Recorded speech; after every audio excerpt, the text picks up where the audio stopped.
What's up, YouTube? We're a couple of cunts. We're in the countryside. We're talking about James Bond.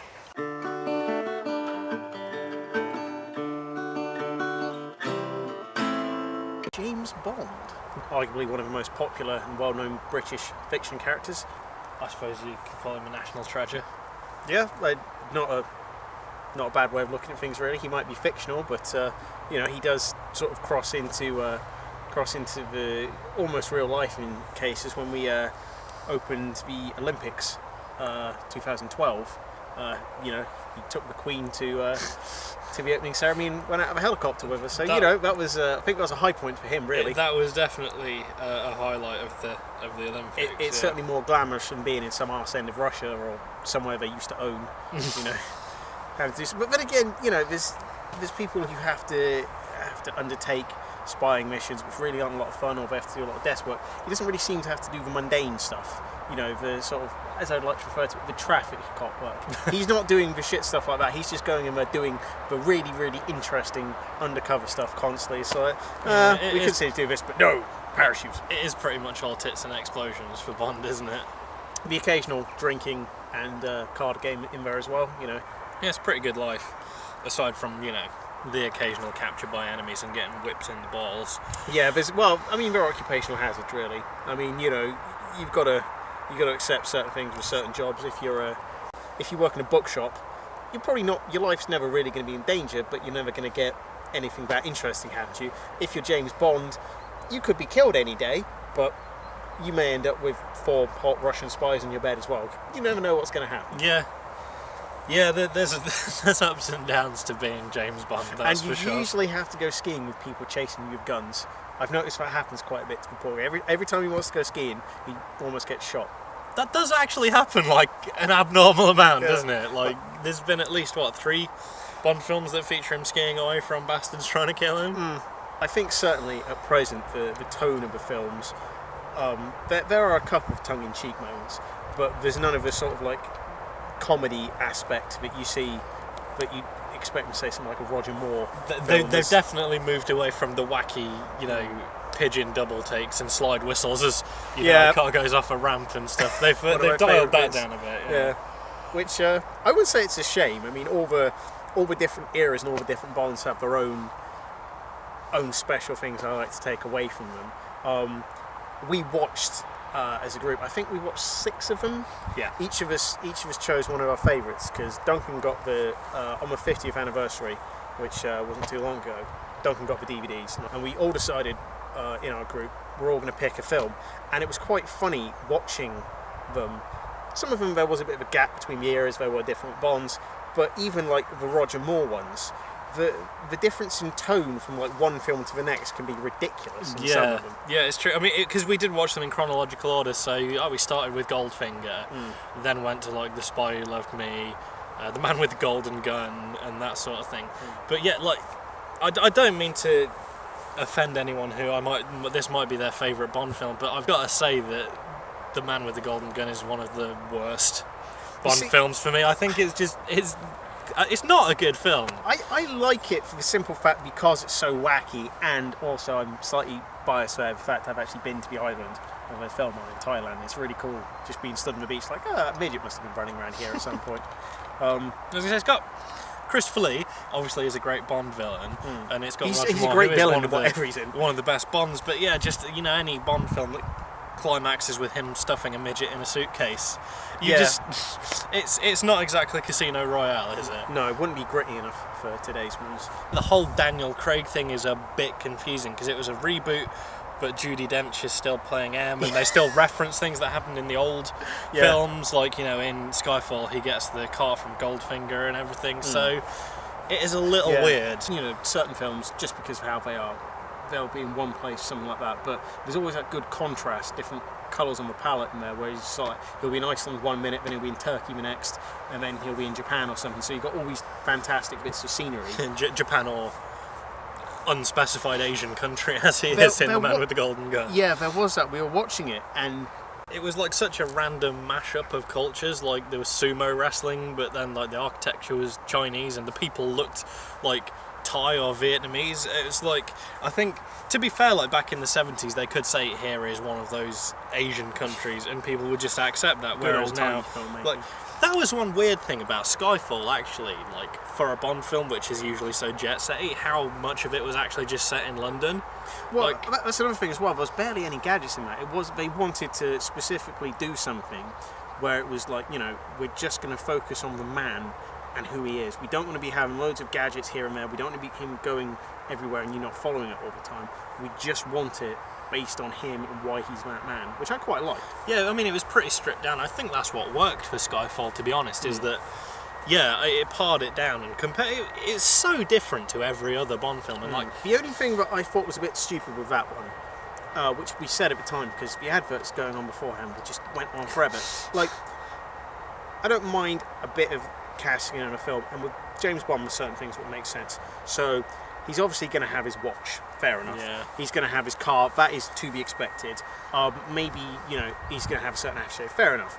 But when we were watching it, it's like, James Bond has this laptop, which is seen for like 5 seconds in it. It's just like, alright, fine, pushing it there. James Bond's personal favourite beer, Heineken or whatever. It's like, seriously, the guy doesn't drink beer that much. You expect him to be drinking hard spirits, not sat around like this, fucking flogging beer. Come on. And just got to the point, it's just like, this is the shoes James Bond's wearing. No one gives a fuck. it's like, here's James Bond's favourite diaphragm for the women he sleeps with. Like, we were sitting in the fucking cinema waiting to watch Skyfall, so stop telling us that, you know, stop advertising James Bond, because we're here for that, and show us the goddamn film. I know one of the things was mentioned last time, because there was the whole reintroduction of Moneypenny. It wasn't really so much of a Bond girl in the last one, which seems strange. No, there was the girl he meets in the Chinese gambling den, but she doesn't really stick around very long to make much of her. Shoots her in the head. Who, incidentally, talking about that, is a fantastic villain. Oh, so He's good, so yeah. off the beaten track of, well, because like Bond villains anyway, they need to be, not, I wouldn't say theatrical, but they need to have something to them, something that you remember. The best ones have a gimmick, definitely. Yeah, sometimes, you know, they've got massive metal teeth, something like that, or they throw cats at you, or, you know, whatever. But, yeah, no, he brought something different to it that I wasn't expecting. Yeah, his key weapon was flirting with Bond, which, you know, you've not seen anyone do that. He was delightful. For the longest time, I would have said that Live and Let Die was my favourite Bond film. But Skyfall was pretty fucking great. And since we watched it as a group, A View to a Kill kind of has a special place in my heart now. Duran Duran with A View to a Kill. And I mean, that's something that... What would you say is your favourite Bond theme? It's a hard choice because there's been a lot of good ones. Chris Cornell, You Know My Name. Nobody does it better. Yeah, yeah, that's a good one. There's obviously, A View to a Kill, Duran Duran, great. You know, Goldfinger, a classic. Live and Let Die. Yeah. Well, Live and Let Die is just a brilliant song. GoldenEye is a great film, but the weird thing I find about GoldenEye is that the villain is Sean Bean, who dies in every film, and literally you could look at him funny and he'd keel over dead. Yet in that film he drops like 100 feet, still doesn't die, and they have to drop a fucking giant satellite dish on him to kill him. I think well, his skull should have shattered from that anyway. He should have been liquidized. If they'd have left him, I'm pretty sure he would have died without the whole satellite dish thing. Yeah, but I mean, Overkill and Sean Bean don't really go together for me personally. No, you usually just have to kill him once and that's enough. Since Ian Fleming wrote the original 12 books, which I've not actually read any of. Shamefully, I haven't either. No, I need to get around to it. Apparently Bond's even more of an arsehole in the books, if that's even possible. Spy novel and stuff. I mean, there was stuff around about then. It was quite big anyway, because we were spying on the Russians. Everyone was spying on everyone. In the Cold War. That was when it was actually something that was a thing. As opposed to sort of like just some guy behind a desk in GCHQ looking at your emails. You know, back in the 60s and the 70s when the first Bond films were coming out, spying was a thing, and like, it has to evolve as spying evolves, and it can either evolve in a serious way as the Bond films have done, and like you said, they're now looking today more at terrorist or cyber attacks and that sort of thing, or you can go in the other way and stick with what Bond was doing in the 60s and 70s but do it fucking completely ridiculously, like Lost in Powers, for instance, which is one of my favourite comedy series, a brilliant spoof of James Bond and a good thing in its own right, or Archer. I was going to say, not a lot of people have seen Archer, but actually it is getting quite big now, and I think in this country it is getting more. I don't know if it's even. Is it been on TV in this country? It's on.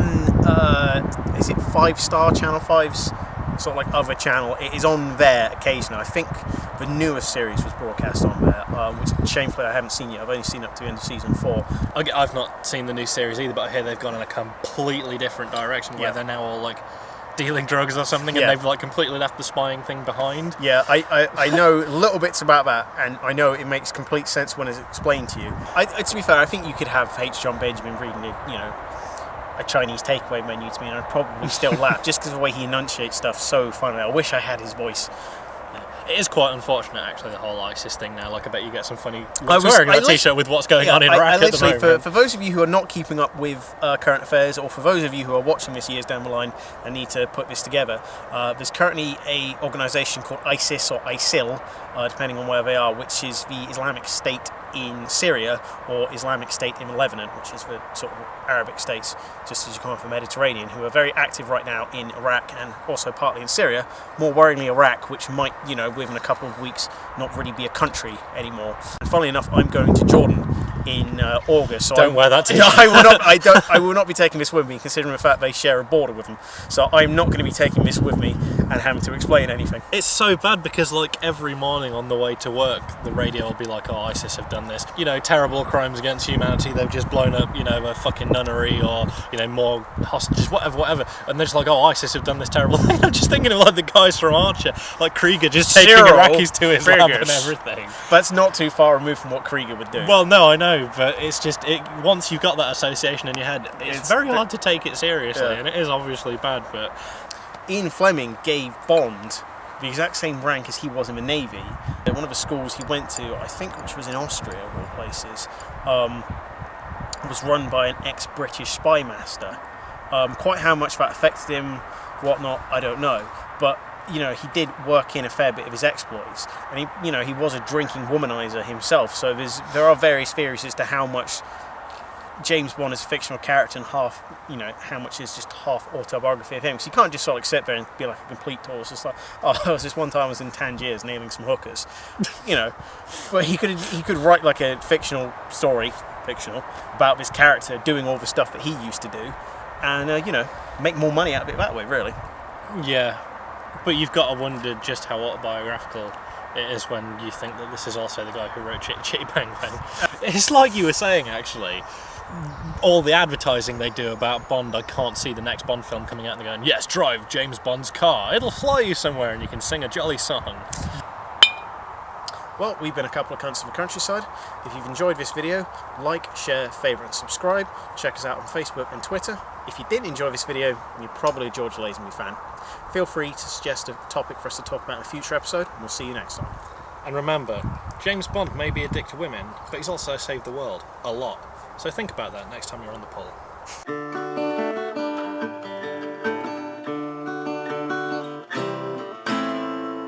Bang! Blood dribbles down.